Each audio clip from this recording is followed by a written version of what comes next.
Up on your feet! Peter! Up! Everybody up! Now, it's the moment at least 4 of you have been waiting for. So I want every single one of you to smack your hand in the face with your other hand. I mean, clap! Come on! And welcome to the stage, Mr. Jeremy Davis!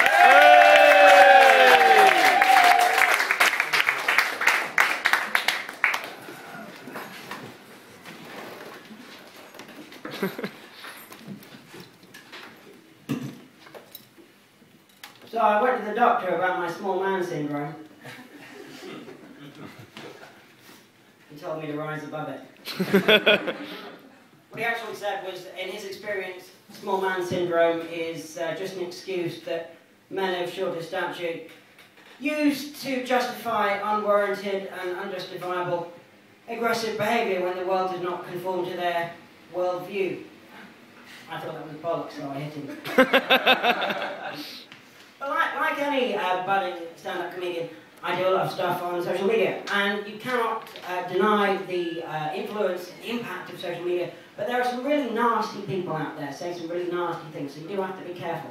The other day, and they come at you when you're least expecting it, when your defences are down. The other day, I was described as the funniest man on LinkedIn.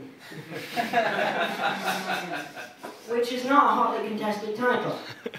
It's not up there with the funniest man on Twitter, the most inane person on Facebook, the most out-of-touch person on MySpace,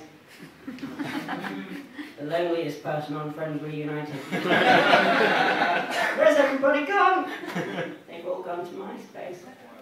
And they're not there anymore. But yes, such is the all-encompassing impact of social media. In the modern versions of the fairy tale, Aladdin gets to the Cave of Wonders, utters "Open Sesame," the password, but he can't get in because he doesn't know his username.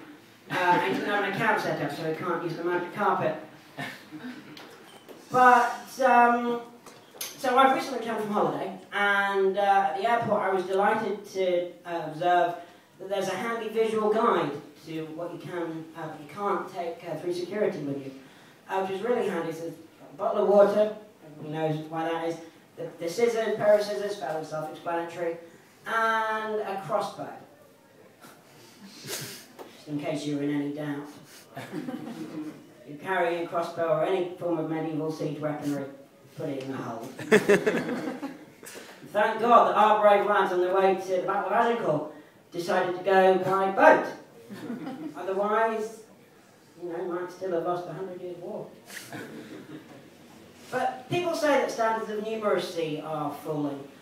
I've always felt that the fact that a war that began in 1337 ended in 1453 was known for posterity as the 100 Years' War kind of suggested it's never been a national strong point. But I didn't realise how bad things were getting until the other day. I was doing a spot of channel surfing, as you do when 8 out of 10 Cats is on. And I went past Film 4 and there was a graphic up on the screen. Film 4 will return at 12 noon. I wouldn't have given it a second thought. They hadn't felt the need to add Film 4 plus 1 returns at 1 PM. Yeah. Doesn't say a lot for the dumbing down of society, does it? I'm going to take that off. Right, okay. Well, I thought that shit was going to take 5 minutes. So, how long have I got? Minute and a half. Okay. So, ladies and gentlemen, you may have heard that we're all in it together. But I obviously, well, there's a bit of a financial meltdown going on, but I didn't realise just how far the contagion had spread until I came across a headline in the Grocer magazine, that Bible of people that take their work home with them, that convinced me that this has really drawn the upper echelons of society into this mess. And the headline read, "Olive oil industry on its knees." And thank God The porcini mushroom crop hasn't failed. Otherwise, by God, we'd see riots in the Isles of Waitrose.